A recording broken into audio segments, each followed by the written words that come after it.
मनुष्य में जल कितना होता है? जल मनुष्य इसे पीकर प्राप्त करता है। जल हमारे शरीर का प्रमुख अवयव है। शरीर के भार का 65 से 75% भाग जल होता है। मनुष्य के भार का 65 से 75% जल होता है। जल के प्रमुख कार्य। जल हमारे शरीर के ताप को संवेदन अर्थात पसीना तथा वाष्पन द्वारा नियंत्रित करता है।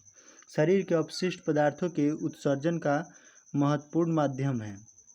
शरीर में होने वाली अधिकतर जैव रासायनिक अभिक्रियाएं जलीय माध्यम में संपन्न होती हैं। संतुलित पोषण, बैलेंस डाइट, वह पोषण जिसे जीव के लिए आवश्यक सभी पोषक तत्व पर्याप्त मात्रा में उपलब्ध हो, संतुलित पोषण कहलाता है। आजकल दूध को संतुलित आहार नहीं माना गया है, क्योंकि इसमें आयरन एवं विटामिन सी का अभाव होता है। इसमें आयरन और विटामिन सी नहीं होता है। ठीक है।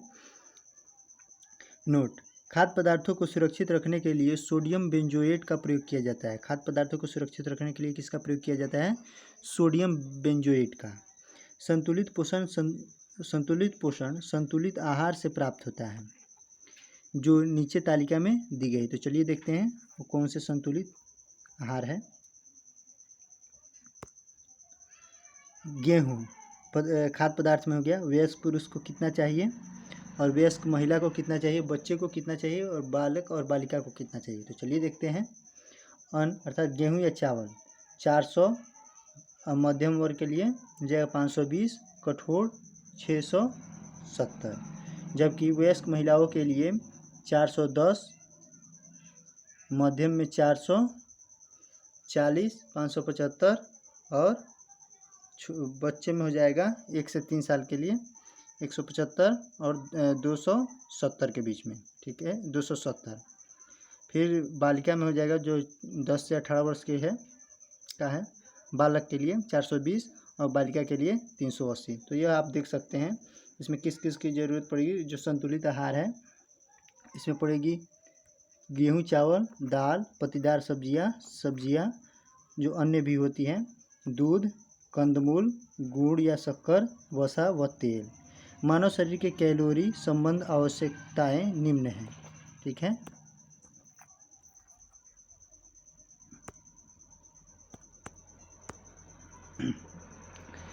कार्य की प्रकृति। कार्य की हल्का कार्य करने वाले पुरुषों के लिए 2000 कैलोरी की ज़रूरत पड़ती है एक दिन में, और वही स्त्रियों के लिए 2100 कैलोरी की ज़रूरत पड़ती है। जबकि 8 घंटा काम करने वालों के लिए 3000 कैलोरी की ज़रूरत पड़ती है, जबकि महिलाओं के लिए 2500 कैलोरी की ज़रूरत पड़ती है। और जो कठिन काम परिश्रम करता है उसके लिए 3600। कठिन परिश्रम करने का मतलब हो गया जो ठेला वाला खींचते हैं, जो काफ़ी हार्ड वर्क करते हैं लेबर वाले, उनको 3600 कैलोरी की आवश्यकता पड़ती है और महिलाओं में 3000 कैलोरी की। तो चलिए देखते हैं आगे। राष्ट्रीय पोषण एवं अनुसंधान संस्थान हैदराबाद कहाँ है? राष्ट्रीय पोषण एवं अनुसंधान संस्थान हैदराबाद। यह काफ़ी बार एग्जाम में पूछ दिया जाता है कि राष्ट्रीय पोषण एवं अनुसंधान संस्थान कहाँ पर है, तो हैदराबाद में है। राष्ट्रीय पोषण अनुसंधान संस्थान हैदराबाद में है। केंद्रीय खाद्य प्रौद्योगिकी अनुसंधान संस्थान कहाँ पर है? मैसूर में है। केंद्रीय खाद्य प्रौद्योगिकी अनुसंधान मैसूर में, राष्ट्रीय पोषण एवं अनुसंधान संस्थान हैदराबाद में। केंद्रीय खाद्य प्रौद्योगिकी, इसमें पोषण होगा तो हैदराबाद में हो जाएगा, और केंद्रीय खाद्य प्रौद्योगिकी जो होगा मैसूर में हो जाएगा। केंद्रीय औषधि शोध संस्थान जो होगा वो लखनऊ में हो जाएगा। तो पोषण हो जाएगा हैदराबाद में, खाद्य प्रौद्योगिकी हो जाएगा मैसूर में, और औषधि शोध संस्थान हो जाएगा लखनऊ में। ठीक है। तो आगे चलते हैं और देखते हैं रोगों के बारे में, मानव में जो रोग पाए जाते हैं उसके बारे में। रोग जो मलेरिया है, यह किससे होने वाले रोग हैं? प्रोटोजुआ अर्थात परजीवी से होने वाले रोग है। इसमें कितने रोग होते हैं? 5। ठीक है।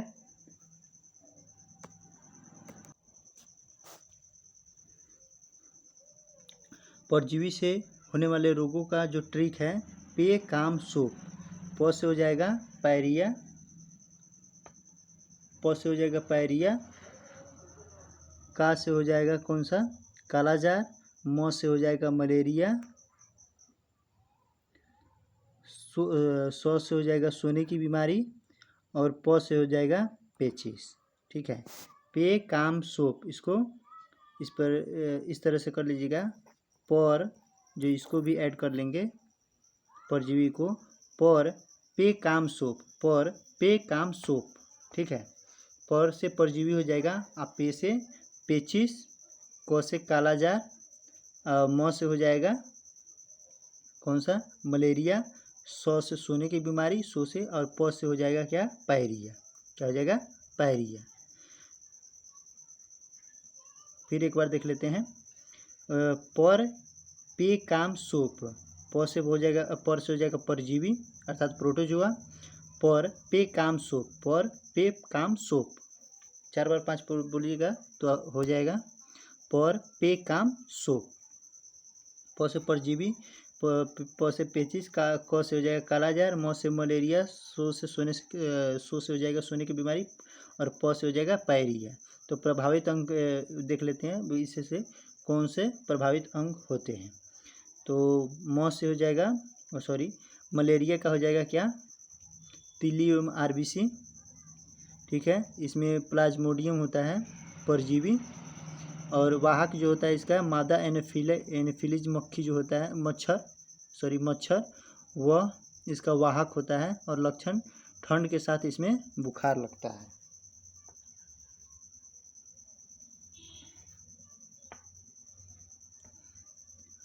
और मलेरिया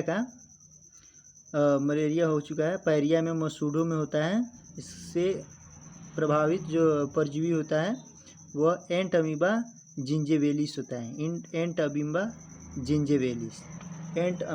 जिंजेवेलिस, पायरिया का एंट अमीबा जिंजेवेलिस।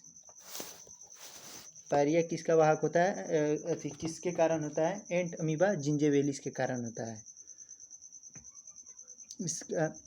इसमें मसूडो से रक्त का निकलने लगता है। ठीक है, सोने की बीमारी मस्तिष्क में होता है, और इसको ट्रिप्नोसोमा किस परजीवी के कारण होता है, ट्रिप्नोसोमा, और यह सीसी मधुमक्खी के कारण होता है। इसमें बहुत नींद के साथ बुखार आता है, बहुत नींद के साथ इसमें बुखार आता है। ठीक भाई, ऊपर से फिर से देख लेते हैं। मलेरिया में प्लाज्मोडियम जो मादा एनोफिलीज मक्खी के कारण होता है, इसमें ठंड के साथ बुखार रहता है जो आरबीसी को प्रभावित करता है, आरबीसी और तीली को। पायरिया में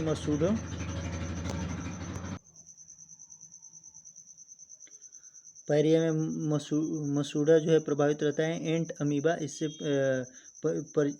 परजीवी इसमें जो है एंट अमीबा जिंजेवेलिस के कारण होता है। मसूडो से रक्त का निकलने लगता है। ठीक है, सोने की बीमारी किस मस्तिष्क में होता है, प्रभावित अंग मस्तिष्क किसका रहता है, यह परजीवी जो है ट्रिप्सोनोमा के कारण होता है, ट्रिप्नेसोमा, और यह सीसी मधुमक्खी इसका वाहक होता है, और इसमें बहुत नींद के साथ बुखार रहता है। अब देखते हैं पेचिस जो है आंत में होता है। इसमें एंट अमीबा हिस्टोलिटिका जो इसका परजीवी होता है, एंट अमीबा हिस्टोलिटिका। सोने की बीमारी में हो जाएगा एंट अमीबा जिंजेवेलिस, और पेचिस में हो जाएगा एंट अमीबा हिस्टोलिटिका। इसमें जो है श्लेषा एवं खून के साथ जो है दस्त होता है। लास्ट में है कालाजार। अब देखते हैं कालाजार, यह अस्थिर मज्जा को प्रभावित करता है, जिससे कि रक्त बनना बंद हो जाता है, क्योंकि हम जानते हैं अस्थिर मज्जा में ही वयस्क मनुष्य का रक्त बनता है। जिसका जो परजीवी है वो लेसीमेनिया डोनावानी है। लेसीमेनिया डोनावानी, कालाजार का जो है परजीवी लिस्मेनिया डोनावानी, यह बालू मक्खी अर्थात सैंड मक्खी के कारण होता है। यह तेज बुखार इसमें आता है। चलिए एक बार और देखते हैं। मलेरिया जो है प्लाज्मोडियम के कारण मादा एनोफिलीज में इसका वाहक होता है। यह ठंड के साथ इसमें बुखार आता है। यह नहीं भी रहेगा तो लक्षण चल जाएगा, लेकिन ये इसमें परजीवी और वाहक पूछा जाता है, और प्रभावित अंग भी कभी कभी पूछ दिया जाता है। पायरिया जो है, पायरिया में मसूडा में होता है। इसका जो परजीवी होता है एंट अमीबा जिंजेवियलिस होता है, और इसमें मसूडों से रक्त निकलने लगता है। सोने की बीमारी में जो ट्रिप्सोनोमा इसका परजीवी होता है, और सीसी मक्खी के कारण जो है इसका वाहक सीसी मक्खी होता है। और बहुत नींद के साथ इसमें बुखार आता है। पेचिस जो है आंतों में होती है और इसका जो परजीवी है वह एंट अमीबा हिस्टोलिटिका है। कौन सा है? एंट अमीबा हिस्टोलिटिका। एंट अमीबा हिस्टोलिटिका। काला जार जो है इसमें अस्थिर मज्जा प्रभावित होता है और इसमें लिस्मेनिया जो है इसका वाहक होता है लिस्मेनिया डोनावानी, और यह परजीवी होता है लिस्मेनिया डोनावानी कालाजार का। लिस्मेनिया डोनावानी कालाजार का, और इसका वाहक जो होता है बालू मक्खी होता है। इसमें तेज बुखार आता है। तो चलिए और आगे बढ़ते हैं।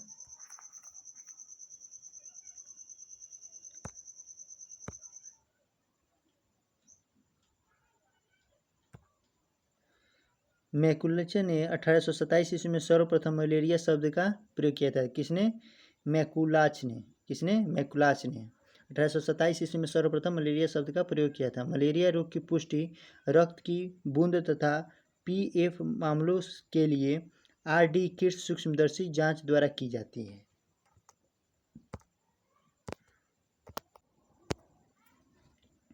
लेवरन। लेवरन ने मलेरिया से पीड़ित व्यक्ति के रुधिर में मलेरिया परजीवी अर्थात प्लाज्मोडियम की खोज की। किसने? लेवरन ने।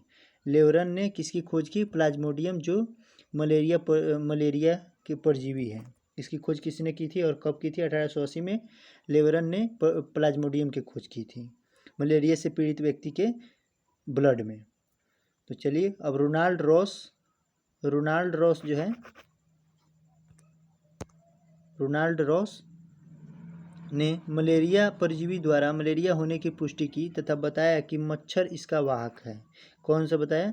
लेवरन ने जो है मलेरिया से पीड़ित व्यक्ति के रुधिर में जो है प्लाज्मोडियम की खोज की, जबकि रोनाल्ड रॉस ने जो है यह मलेरिया परजीवी द्वारा मलेरिया होने की पुष्टि बतलाया। किसने? रोनाल्ड रॉस ने, और यह बतलाया कि मच्छर इसका वाहक है।